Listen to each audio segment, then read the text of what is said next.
کرتے، برائی کی مثال ہم بنا لیتے ہیں کہ اس نے یہ کیا تو ہم نے بھی کرنا ہے۔ میں دیکھتا ہوں آج کل، آپ دیکھتے ہیں، میں بھی دیکھتا ہوں، سب دیکھتے ہیں کہ حجاب آج کل ایک بڑا چلا ہوا ہے، کہ بڑی اچھی بات ہے کہ حجاب کیا ہوا ہے لڑکیوں نے۔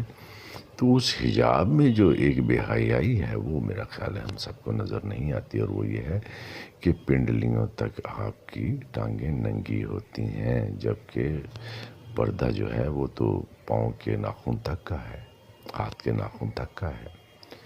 تو ہم نے وہ پنڈلیاں ننگی رکھی ہوتی ہیں اور اوپر سے ہم نے نقاب کیا ہوتا ہے، تو یہ ایک فیشن سے برائی اور برائی سے بے حیائی کی طرف چلی گئی ہے بات۔ تو یہ ہر شخص کو اس چیز کے اوپر ہی میں فوکس رکھوں گا کہ اس چیز کو جو ہے تھوڑا رکنا چاہیے۔ اور بعض اوقات میں نے ایسا دیکھا ہے کہ ہم دیکھتے ہیں کہ لڑکیوں نے عبایا پہنا ہوا ہے، اور اس میں بھی ایسا ایک فیشن ہے کہ اس میں جناب وہ بڑا ٹائٹ قسم کا اور بڑا اس طرح کا کہ دیکھنے والے جو ہیں نا اس کو بار بار دیکھنے کی شیطانیت پیدا ہوتی ہے۔ تو اگر ہم بار بار کسی کو اس طرح کا موقع دیتے ہیں تو وہ پھر شیطان تو موجود ہے جس سے بچنا ضروری ہے۔ تو ہم شیطان کو دعوت دینے والا جب لباس پہنیں گے تو ہر ایک کی نگاہ بار بار اٹھے گی اور معاشرے میں بے حیائی پھیلے گی۔ نظر آپ کی کے اندر حیا ہونا ضروری ہے۔ اگر آپ کی آنکھوں کے اندر حیا ہے تو پھر یہ پنڈلیاں ننگی نہیں ہوتی۔ اگر آنکھوں میں حیا ہو تو پھر یہ بے باکی نہیں ہوتی، یہ جسم کی نمائش نہیں ہوتی۔ آنکھوں میں حیا ہو تو پھر گھر کے اندر بھی ایک پردے کی شکل نظر آتی ہے۔ ہم تو سڑکوں پہ کھلے عام پھرتے ہیں، ننگے گلے، بغیر دوپٹہ، یہ ساری چیزیں جو ہیں یہ ہم خود کو دھوکہ دے رہے ہیں کہ جناب ہم تو ٹھیک ہیں، ہماری نظر تو صاف ہے، ہمارا تو جناب وہ دل صاف ہے، ہم تو جناب ایسا نہیں سوچتے۔ لیکن ہم نے اپنے بارے میں یہ نہیں سوچنا، ہم نے یہ سوچنا ہے کہ ہم جو کر رہے ہیں اس پر دوسروں پر اس کے کیا اثرات آئیں گے۔ دوسرے ہماری ذہنیت سے واقف نہیں ہیں، وہ دیکھتے ہیں جو نظر آ رہا ہے۔ ہم جو نیت کر کے بیٹھے ہیں وہ اللہ کو پتہ ہے، اور اللہ کو جو پتہ ہے وہ اللہ یہ بھی جانتا ہے جو آپ کے دلوں میں ہے، کرنے والوں کے دلوں میں ہے۔ یہ فیشن اور یہ سٹائل اور یہ سٹیٹس اور یہ سارا کچھ، یہ کچھ نہیں ہے۔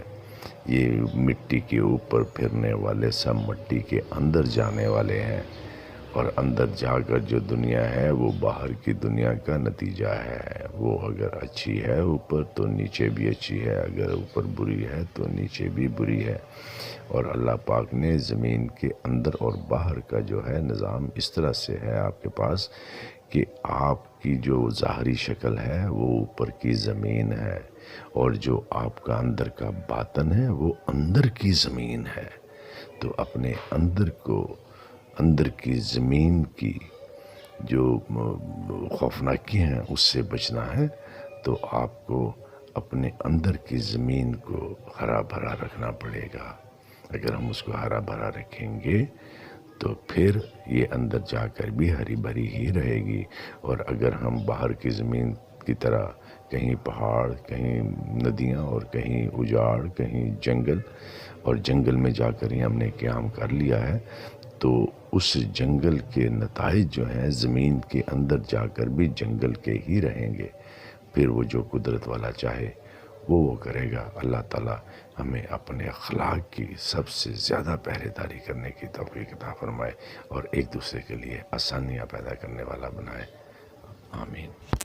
چھوٹے چھوٹے بچوں کو جو پہنائے جاتے ہیں لباس، اور جو بڑی عمر کی خواتین پہنتی ہیں اور جو بچیاں پہنتی ہیں، ان میں اب کوئی تفریق نہیں رہ گئی۔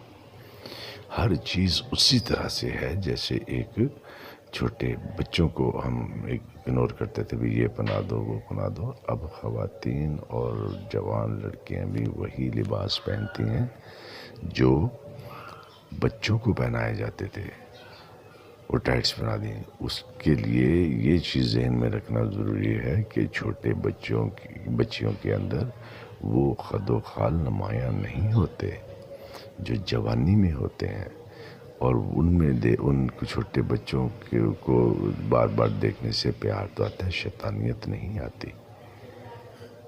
تو جو خواتین ہیں، جو جوان لڑکیاں ہیں، وہ اس طرح کے جب لباس پہنیں گی تو پھر اس کے اثرات جو ہیں وہ اچھے نہیں ہو سکتے۔ تو جو ہے ایک کالجز یونیورسٹیز میں آپ چلے جائیں تو اس کا حال تو بہت سارے لوگوں کو ویسے ہی پتہ ہے، ہو سکتا ہے ہر ایک نے وہ ویڈیوز نہ دیکھی ہوں، لیکن جنہوں نے دیکھی ہیں میں سمجھتا ہوں کہ اس سے خوفناک چیز اور اس دنیا میں شاید کہیں ہو کہ ہمارے معاشرے میں کس طرح سے چیزوں کو بگاڑا جا رہا ہے چند لوگوں کے اپنے عیاشی کے سٹائل کو پروموٹ کرنے کے لیے۔ وہ ایک ننگا پن